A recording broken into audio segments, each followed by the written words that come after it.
안녕하세요, 저스티스입니다. 이번 시간에는 16세기 중반 건국된 후 19세기 중반까지 3세기가 넘도록 인도 아대륙에 존재했던 무굴 제국에 대해서 살펴보고자 합니다. 저스티스 채널은 2년 전 무굴 제국 편을 통해서 기본적인 사항을 다룬 적이 있으니 참고해 주시기 바랍니다. 그런데 당시 영상이 여러 이유로 제국 초반부 설명이 조금 부족합니다. 따라서 그때 미처 전달하지 못한 내용을 업그레이드하여 다시 한번 말씀드려 보도록 하겠습니다. 여러분, 2년 전보다 훨씬 알찬 내용으로 준비했으니까요. 이번에도 좋아요와 구독 눌러주시는 거 잊지 마시고 시작하도록 하겠습니다.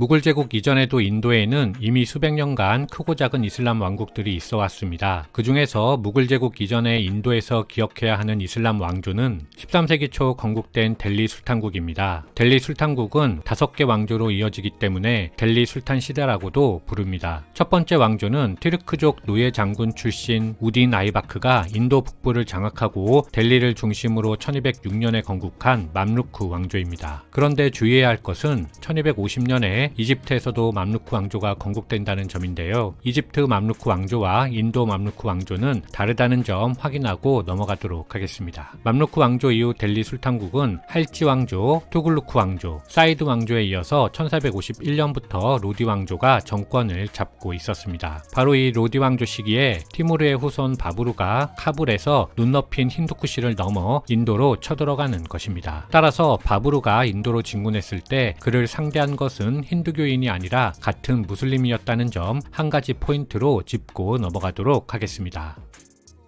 무굴 제국의 건국자 바부르는 티무르의 5대손입니다. 티무르의 3남이 계승분쟁에서 패하여 제국을 떠났고 바부르가 태어날 시점에 바부르의 아버지가 현재의 우즈베키스탄 동부 페르가나 지방을 차지하고 있었습니다. 1475년 아버지가 사망하면서 영지를 물려받은 바부르는 1504년에 아프가니스탄의 카불을 점령하고 안착했습니다. 그리고 20년 후인 1526년 델리 술탄국 로디 왕조에서 내분이 일어난 틈을 타 바부르가 파니파트 전투에서 술탄 이브라임 로디를 상대로 대승을 거둔 후 델리로 진격하였습니다. 그리고 자신이 칭기스칸과 티무르의 후손임을 강조하는 의미로 몽골을 뜻하는 무굴 제국을 건국하고 초대 바드샤로 즉위하였습니다. 바드샤는 이슬람권에서 흔히 황제의 의미로 쓰였던 파디샤의 아랍어로 일반적으로 황제라고 통칭됩니다. 이렇게 바부르는 제국을 건설하였지만 무슬림이었기 때문에 토착 힌두교 세력에게 쉽게 받아들여지지 않았습니다. 그중 라지푸트 연합왕국 라나 상가로부터 도전을 받았는데 1527년 라자스탄주 카나 벌펀에서 펼쳐진 전투에서 승리하며 힌두교 세력을 정리하였습니다. 이렇게 제국을 건설하였지만 건국 4년 만인 1530년에 바부르는 아그라에서 병사하였고 그의 유해는 유언에 따라 카불로 보내졌습니다. 참고로 바부르가 사망하기 2년 전인 1528년에 바부르는 카불에 바게 바부르, 즉 바부르의 정원을 조성하였는데요. 이 바부르 정원이 바로 최초의 무굴식 정원으로 타지마할의 원형이라 하겠습니다.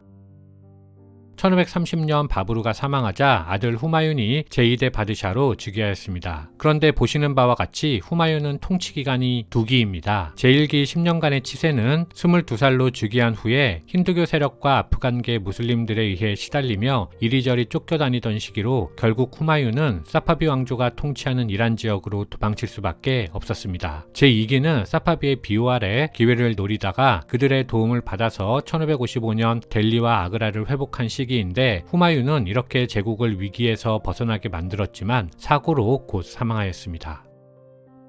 후마윤이 급사하자 그의 13살짜리 아들 제3대 악바르가 즉위하였습니다. 악바르는 일정 기간 섭정을 거친 후에 대제라고 불릴 만큼 무굴 제국을 전성기로 이끈 바드샤입니다. 서쪽으로는 구자라트와 카슈미르, 신드, 동쪽으로는 벵골까지 영토를 넓혔습니다. 그리고 1600년대 초에는 인도 중앙의 빈디아 산맥을 넘어 데칸 지역까지 차지하였습니다. 이렇게 대제국을 건설한 악바르는 다양한 문화를 포용하고 종교와 인종을 가리지 않고 능력 있는 인재를 등용하면서 제국을 경영했습니다. 실제로 악바르는 자신의 왕비도 힌두교도인 라지푸트 공주로 맞이할 정도였습니다. 한편 악바르는 지지아를 폐지하는 용단을 내렸는데 이것은 종교에 근거한 차별을 없앤 무슬림 사회에서는 보기 드문 조치였습니다. 따라서 이 시기에 인도에서는 다양한 종교가 서로 영향을 주고받으면서 교리를 절충한 시크교와 같은 종교가 탄생할 수 있었습니다. 그 밖에도 악바르 시대에 카비르, 다두, 미라바이 같은 새로운 종교나 종파 계파들이 많이 생겨났는데 악바르 대제는 특히 시크교의 호의를 보이며 정처 없이 떠돌아다니던 시크 교도들에게 펀잡 지방을 정착지로 제공하기도 했습니다. 따라서 펀잡 지방은 오늘날에도 시크교의 중심이자 성역이 되었지요. 악바르 대제가 보여준 공평한 세금, 종교, 인재 등용 등 여러 정책들은 제국을 경제적으로 풍요롭게 만들며 무굴 제국을 전성기로 이끌게 됩니다. 악바르는 1605년 아그라에서 병사였습니다. 악바르의 뒤를 이은 제4대 바드샤는 삼남 자한기르입니다. 자한기르는 아버지의 정책을 유지하며 제국의 번영을 이끈 황제인데요. 자한기르 시대에 기억해야 할 것은 1600년 악바르가 원정을 위해 수도 아그라를 비웠을 때 자한기르가 쿠데타를 일으켜 일시적으로 제위에 올랐다는 점입니다. 쿠데타의 이유는 악바르가 자신이 아닌 자신의 아들 후스라우 미르자, 즉 손자를 후계자로 삼았기 때문인데요. 악바르는 바로 회군하여 쿠데타를 진압했는데 1605년 악바르가 사망함에 따라 아들 자한기르가 즉위하였습니다. 하지만 아들 후스라우 미르자가 조부가 자신을 후계자로 지목했던 점을 이유로 다시 쿠데타를 일으켰고 그 과정에서 시크교가 후스라우를 도왔습니다. 따라서 쿠데타를 제압한 후 자한기르와 시크교는 갈라서게 되는 것이죠. 1627년 자한기르가 사망하였고 치열한 후계자 다툼 끝에 삼남 샤자한이 1628년 제5대 바드샤로 즉위하였습니다. 샤자한 역시 선대 왕들의 정책을 이어가며 제국의 번영을 이끈 황제입니다. 당시 무굴 제국의 보병은 90만이 넘었고 기병은 20만 명에 이를 정도였으며 정복지가 넓어지면서 연간 세입이 악바르 시절의 2배가 달할 정도로 군사력과 경제력이 절정에 달한 시기였습니다. 당시 무굴 제국에는 인구 20만이 넘는 대도시가 9개에 달했는데 유럽에서 이에 버금가는 도시는 런던, 파리, 나폴리 정도밖에 없었기 때문에 무굴 제국은 이 시기에 엄청난 강국이었다고 하겠습니다. 따라서 그의 치세 동안 세계 역사에 남을 만한 건축물이 많이 지어졌는데요. 타지마할뿐만 아니라 자신의 이름을 딴 샤자하나바드, 레드포트로 불리는 랄킬라, 이슬람 사원, 자마 마스지드, 아그라성 등 무수히 많은 아름다운 건축물들이 샤자한 시기에 건축되었습니다. 하지만 그는 이런 대공사에 엄청난 재정과 인력을 쏟아부었기 때문에 민심을 잃을 수밖에 없었고 결국 1658년 그는 아들 아우랑제부에 의해 축출되고 아그라성에 유폐되는 신세가 되어 사망하였습니다.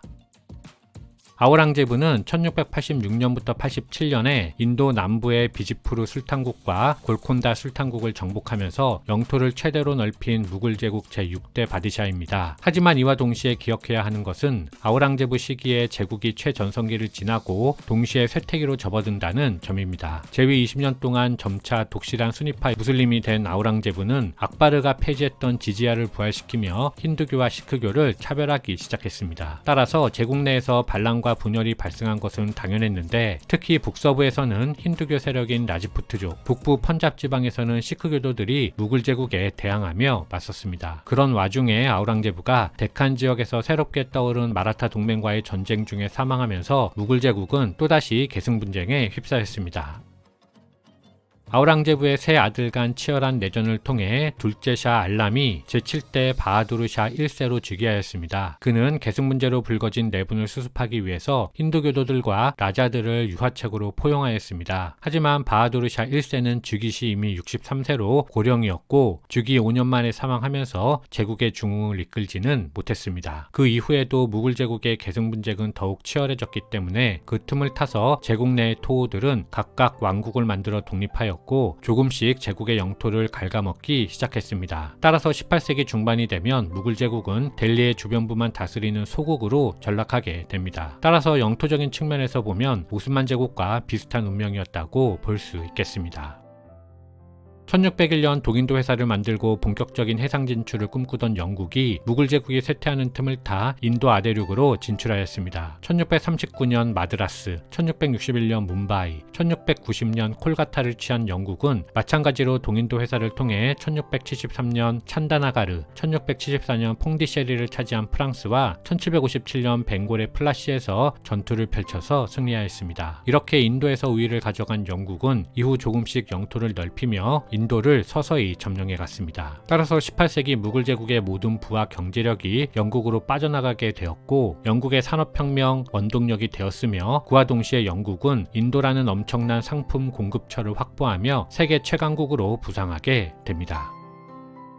그런데 1857년 영국은 자신들이 고용한 인도인 용병 세포이들로부터 저항을 받기 시작했습니다. 세포이는 용병을 뜻하는 페르시아어인데 세포이 항쟁은 그들에게 소기름과 돼지기름을 바른 탄약통이 지급되면서 시작되었습니다. 당시는 총에 총알을 장전하기 위해서는 탄약통을 입에 물어야 했는데 여기에 소와 돼지기름을 발라놓은 것을 세포이들은 받아들일 수 없었던 것이었죠. 영국은 집총을 거부하는 세포이들에게 가혹한 처벌을 가하였고 이에 동료 세포이들이 분노하면서 투쟁은 걷잡을 수 없이 인도 전역으로 퍼져나갔습니다. 그러자 제20대 바드샤 바하두르샤 2세가 투쟁을 지원하였는데 영국 정부가 직접 군대를 파견하여 델리를 점령하고 바하두르샤 2세를 패위하고 추방해버리면서 세포이 항쟁은 진압되었습니다. 그리고 영국은 항쟁에 가담했는지 안 했는지를 따지지 않고 인도인 전체를 가혹하게 처벌하면서 다시는 반란이 일어나지 않도록 보복하였습니다. 이렇게 330년간 이어져온 무굴 제국은 역사 속으로 사라지게 되는 것이죠. 영국의 침략과 제국의 멸망 챕터는 지난 영상과 중복되어 꽤 압축하였는데요. 이 부분은 2년 전 영상에 보다 자세히 설명되어 있으니 참고하여 주시기 바랍니다. 이상 마치겠습니다. 감사합니다.